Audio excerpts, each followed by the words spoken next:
Fala pessoal, tudo bem? Estamos começando aqui mais um Estratégia em Ação do mês de setembro, atualização. Vamos tentar entender por que o Ibovespa não decola, né? Afinal, nas últimas semanas a gente acabou tendo uma movimentação lateralizada, baixista, e a justificativa para isso é a falta de demanda, tanto por parte do investidor local, quanto principalmente do investidor estrangeiro. E fica aquela incógnita, né? Por que uma bolsa a um nível de valuation bastante atrativo, né? Ou seja, uma bolsa barata, um técnico que ajuda, ou seja, não temos um nível de alavancagem, uma grande exposição por parte do investidor no geral, e uma perspectiva de queda da Selic não está influenciando positivamente na movimentação aqui dos ativos no Brasil, e para isso que a gente trouxe aí essa atualização do relatório Estratégia em Ação para o mês de setembro. Vou pedir então para o Boni compartilhar minha tela. Muito obrigado, Boni.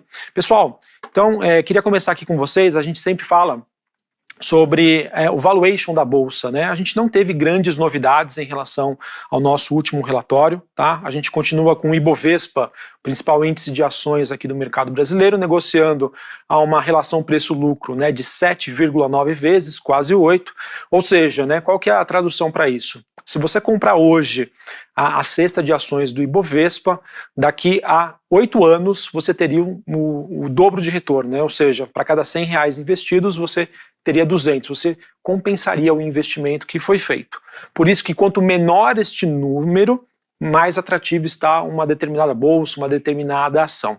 Então, quando a gente vê o Ibovespa negociando a um preço-lucro projetado para os próximos 12 meses, né? Ou seja, até setembro do ano que vem de 7,9, isso significa dizer que, olhando para o histórico aí dos últimos 20 anos, existe um desconto em relação à sua média de 28%. Ou seja, né, realmente é um patamar bastante atrativo. A gente consegue, digamos, né, considerar que esse patamar é comparável com o que nós tínhamos lá em dezembro de 2008, que foi o ano aí da crise do subprime. Quando nós olhamos o índice, né, excluindo Petrobras e Vale, temos um múltiplo que negocia a 9,7 vezes, um desconto de 20%, mesmo assim é um desconto bastante considerável. Quando olhamos as empresas ligadas ao consumo doméstico, né, a economia local, a gente tem um múltiplo de negociação a 9,2 vezes, 24% de desconto. Exportadoras negociando a 7,5 vezes lucro, um desconto de 26%.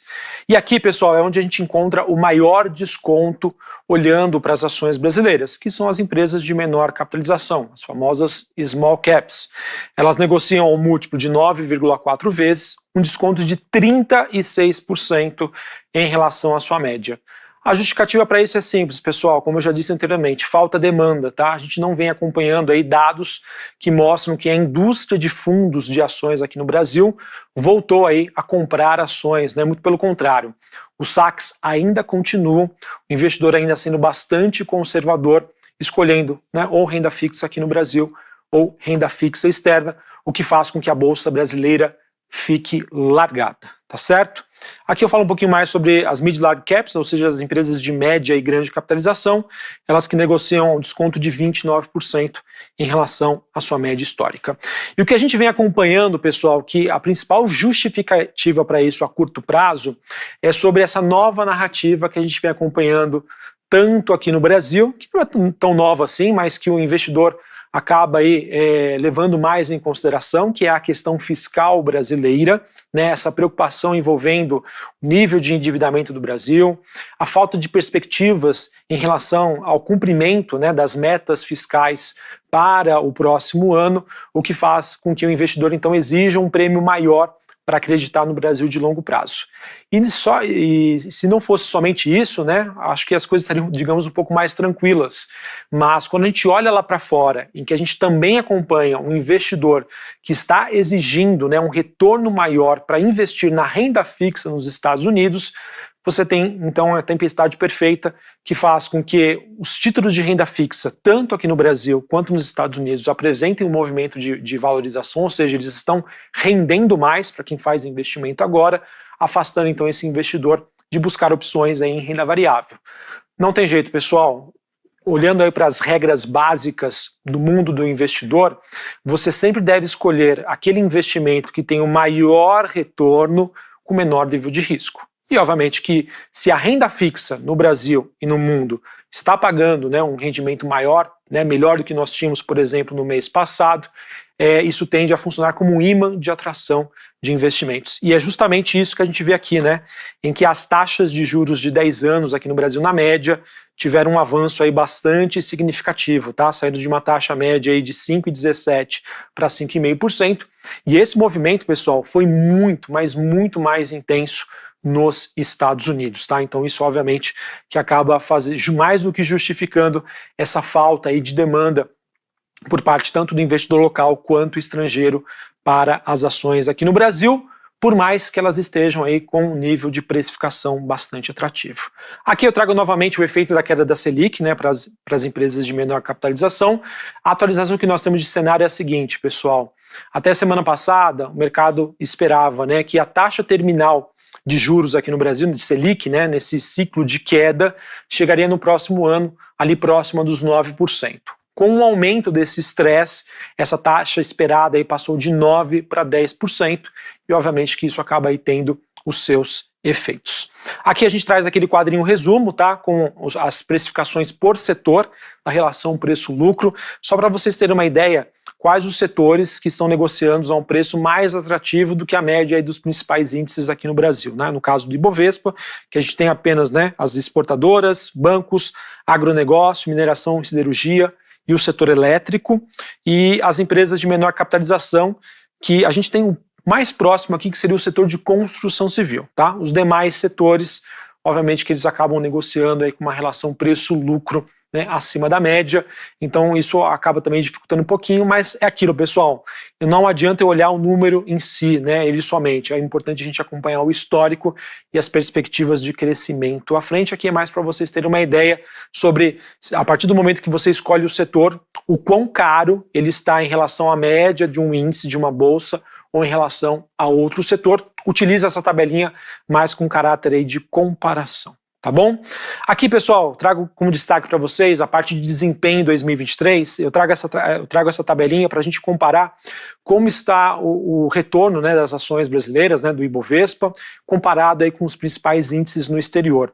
Então aqui eu tenho o preço-lucro, a relação preço-lucro atual, que é diferente da projetada para os próximos 12 meses, tá? Só para justificar por que esses números podem ser diferentes do que a gente observa nas tabelas acima, expectativa para 2023 e para 2024. O que é mais importante aqui, pessoal, para vocês olharem quando olharem para essa tabela, buscarem oportunidades de alocação a nível global. Primeiro que, quanto menor o número, mais atrativo a bolsa, e é sempre importante que a estimativa desse preço-lucro para 2024 seja menor do que 2023. Isso significa dizer que você espera o quê? Que os lucros aumentem. Isso deixa a bolsa mais atrativa, tá? Vejam que é o caso da bolsa brasileira, tá? Que tem uma expectativa de que os crescimentos de lucros esperados para o próximo ano, para 2024, sejam maiores aí do que 2023. Também é importante acompanhar a tabela de retornos, tá? Em que nessa primeira parte nós temos o retorno nominal atual para 2023 e o retorno em dólares, tá? Isso é importante, pessoal, porque a gente vem acompanhando um movimento aí de queda das ações a nível global, mas a Bolsa Brasileira acabou apresentando sim a sua resiliência, tá? A gente viu, por exemplo, bolsas europeias que chegaram, né, a negociar com retorno aí próximo dos 20%, ou seja, é uma região que sofreu bastante nas últimas semanas. Então, por mais que a gente tenha visto um movimento de queda da Bolsa Brasileira, na minha opinião, o preço fez a diferença. É aquilo, não tem demanda, mas a gente também acaba encontrando aí poucos vendedores aí da Bolsa neste nível. Beleza? Então, apenas um quadro comparativo aqui de atualização e de novidade para vocês no relatório Estratégia em Ação. Tá bom? Bom, próximo quadro que eu queria passar aqui para vocês, pessoal, aqui a gente busca aí assimetrias, em que nós temos aí o Ibovespa cada vez mais se aproximando da sua média móvel de 6 meses. E eu posso considerar, pessoal, que essa acaba sendo uma barreira super importante, não por menos foi o nível de precificação que nós tivemos ontem para a Bolsa Brasileira, ontem no caso aí, o dia 26 de setembro, em que a Bolsa parou exatamente aqui nos 114 mil pontos.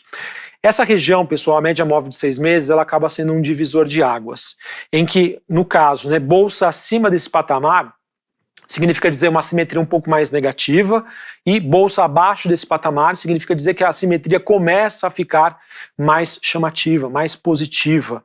Então vamos acompanhar para ver se realmente bolsa vai perder essa região, vai estender o seu movimento de baixa. Eu não digo a curto prazo, pessoal, mas para aquele investidor que tem uma visão mais de médio a longo prazo, sempre que os índices, né, se encontram abaixo dessa região, abaixo da média de 6 meses, eu considero que é um ponto em que vale realmente a pena, por mais que a gente tenha desafios à frente, um mundo volátil, de olhar com mais carinho aí para as ações, tá bom? Então vamos acompanhar, que eu acho que esse movimento é super importante. E eu queria colocar nesse próximo gráfico aqui, inclusive ir para o telão, para mostrar para vocês, principalmente olhando para as small caps. Vamos aqui para mostrar. Vejam, pessoal, que as empresas de menor capitalização, elas já passaram por essa região, né? Ou seja, há pouco tempo nós tínhamos aqui as empresas de menor capitalização negociando com uma distância de 2 desvio padrão da sua média, tá? Isso foi o quê? Lá em abril, junho deste ano, tá? Vejam que com esse movimento de queda, elas já voltam a ter uma simetria mais positiva. Ou seja, novamente, se você é um investidor de longo prazo, olhe com mais carinho aí para os fundamentos, para a parte micro dessas empresas. Muito provavelmente você já começa a encontrar ótimos negócios com uma visão mais de longo prazo. Se você é um investidor mais tático, fique atento, tá? Eu acho que os desafios de curto prazo ainda são grandes, mas em termos de assimetria, a gente já começa a ver uma situação um pouco mais positiva, um pouco mais construtiva. Voltando aqui para a tela, então, essa parte de assimetria, então, um pouco mais positiva, mas aquilo, falta combustível, tá? E não por menos, a falta desse combustível se dá aqui quando a gente olha para os fluxos, em que a gente observou um fluxo de saída aí de investidor estrangeiro de 1,1 bilhões de reais, né? E quando a gente olha para o pessoa física mais institucional, que seria o investidor local, a saída foi até um pouco maior, tá? Foi de 1,8 bilhões essa saída, ou seja, tanto o investidor local quanto estrangeiro saindo de bolsa brasileira, olhando para uma janela aí dos últimos 14 dias, ou seja, dos últimos 10 pregões das últimas 2 semanas. E se a gente levar em consideração que o investidor estrangeiro chegou a ter um posicionamento de pouco mais de 24 bilhões de reais, quando você tem esse valor chegando a 8,2, mostra que essa virada de chave que vem acontecendo nas últimas semanas acabou sendo aí muito significativa. Novamente, pessoal, justificativa para isso. Mudança do mercado em torno de uma expectativa de condução de política monetária, principalmente no mundo desenvolvido, em que passa a existir uma necessidade de taxas de juros mais altas e por mais tempo. Nesse sentido, pessoal, mercados emergentes como o brasileiro, eles ficam de lado, tá? Ficam largados. Oportunidade, risco, acho que depende muito do horizonte que você tem aí para os seus investimentos, tá? Novamente, se você tem uma visão de mais longo prazo, a simetria está positiva. Uma visão mais de curto prazo, os desafios, infelizmente, podem ainda continuar. Tá? E eu falo isso, pessoal, porque quando a gente olha esse gráfico aqui que mostra a demanda por ações defensivas ou agressivas, vejam que depois de uma melhora bastante significativa da demanda por ações defensivas, que vem acontecendo aí no mês de agosto, no mês de setembro, vejam que o mercado caiu como um todo, tá? Ou seja, o investidor saiu, ele realizou tanto ações mais agressivas, ou seja, com betas maiores do que quanto também as defensivas, ou seja, pessoal, foi geral. Eu estou sendo meio repetitivo aqui, mas a mensagem que eu quero passar para vocês é a seguinte: a justificativa pela qual eu vejo esse movimento de queda da Bolsa Brasileira não está relacionado a uma piora dos fundamentos locais, olhando para as empresas em si. Eu vejo muito mais como uma questão global, generalizada, em que a alta dos juros lá fora e aqui está fazendo com que simplesmente o investidor fique conservador. Deixa eu esperar para ver o que vai acontecer. A renda fixa já está me passando um rendimento super interessante, então eu estou feliz do jeito que está. E depois que as coisas talvez melhorem para frente, aí eu vejo o que eu faço com bolsa. Tá? Essa é a principal mensagem que eu quero passar aqui para vocês, que a gente consegue ter de diagnóstico com um relatório aqui, Estratégia em Ação. Parte de aluguel de ações, pessoal, os destaques que a gente teve nas últimas semanas, que me chamou bastante atenção, é para o setor de papel e celulose, imobiliário e transporte e logística. Lembrando que quando a gente fala imobiliário, pessoal, não é o setor de construção civil, tá? A gente pode considerar aqui o setor de shoppings, setor de alocações. Então esses setores foram o que mais teve demanda aí por parte do investidor de aluguel. E achei interessante, pessoal, porque olhando principalmente para o setor de papel e celulose, a gente viu aí recentemente ajustes de preços, ou seja, essas empresas praticando preços maiores nos mercados internacionais. Em contrapartida, o setor de varejo, construção civil e agronegócio foram que se destacaram com menores demandas, ou seja, o investidor realmente desfazendo aí as suas posições. O agronegócio, pessoal, consigo chegar aqui na conclusão que a alta das commodities beneficiou esse movimento do mercado como um todo, diminuir as suas apostas aí de queda envolvendo o setor. Aqui eu trago alguns destaques, tá? Empresas que tiveram maior demanda: BR Foods, Sequoia e Carrefour.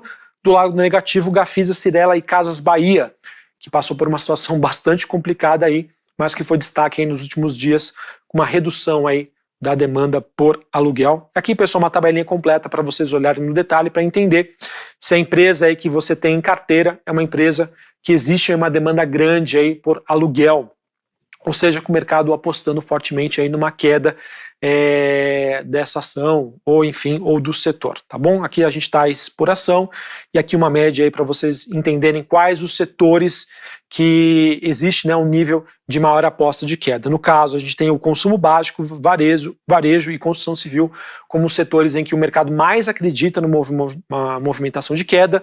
Em contrapartida, bancos, papel e celulose, apesar do crescimento, e utilidades públicas, né, setor elétrico, acabam sendo aí os destaques em que existe menos demanda por venda dessas ações. Como sempre, pessoal, a gente traz aquela tabelinha de múltiplos para vocês aí acompanharem no detalhe as empresas, tá, que vocês têm ou não em carteira, como está a relação preço-lucro de 2023, esperada para 2024, além de outros indicadores, além da parte operacional, tá, como está o valor de mercado, lucros, receitas, lucro por ação esperado aí para 2023 e para 2024, lembrando, tá, sempre que você olha para a tabelinha de múltiplos, se o número esperado para o próximo ano é menor, significa dizer perspectiva positiva. Operacional, aí no caso é ao contrário, tá? Receitas, EBITDA, é sempre importante o quê? Apresentarem crescimento desses números para os próximos anos. E por fim, pessoal, para a gente encerrar aqui o programa Estratégia em Ação, trazer aí novamente para vocês o relatório Genoma, tá, 2.0, a gente fez a atualização em setembro, em que a gente trouxe aqui como principal destaque, não é de agora, tá? Eu já tinha colocado essa frase no início do mês, em que a gente traz aí uma recomendação em que vocês devam buscar o quê? Ações dos fatores momentum, valor e baixa volatilidade. São fatores que acabam se favorecendo desse movimento de queda da Selic. Ao mesmo tempo em que a gente recomendou o quê? Uma redução da exposição em ações que mais se prejudicam pela abertura da curva longa de juros.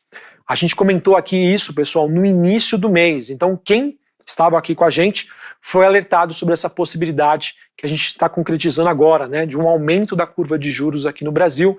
E quais são as ações que são mais prejudicadas nesse sentido? Quando você vai lá no relatório Genoma, pessoal, vou trazer aqui para vocês, no final aqui do nosso relatório, a gente tem uma tabela de recomendações e também de correlações. Tá aqui, ó, essa aqui, ó, tabela de recomendações. Nessa primeira parte você tem a parte de recomendação, e se você for aqui nessa aba de correlações, se você clicar aqui, ó, na parte de curva longa, a tabela vai fazer um ranqueamento para vocês sobre as ações que têm uma influência mais negativa da parte longa da curva de juros, que é o que mais a gente tratou aqui neste relatório, que seriam, por exemplo, tá, as ações da Login, GPS Participações e Tenda. E quais são as ações menos prejudicadas nesse sentido, tá? São as correlações mais positivas. Nós temos Hidrovias do Brasil, MYPK3, Camil e Petrobras, tá? Então, se a gente continuar observando o movimento de valorização, de abertura da curva de juros, essas são as ações que tendem a ser menos e mais impactadas. Beleza, pessoal? Então, a conclusão final que nós chegamos aqui é a seguinte: Ibovespa, né? Ações no geral no Brasil, small caps, continuam baratas, mas não tem combustível, pessoal, não tem demanda por essas ações. O investidor, olhando para os desafios locais e externos, está optando o quê? Por ser conservador, para continuar, né, ou aumentar a sua exposição em renda fixa.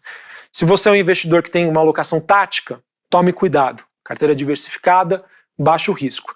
Se você é um investidor de longo prazo, fique mais atento, as oportunidades começam a surgir novamente, tá? Afinal, a simetria começa a ficar mais positiva. Deixe o seu comentário aqui no vídeo, deixe o seu gostei, isso é muito importante para a vida longa aqui do programa Estratégia em Ação.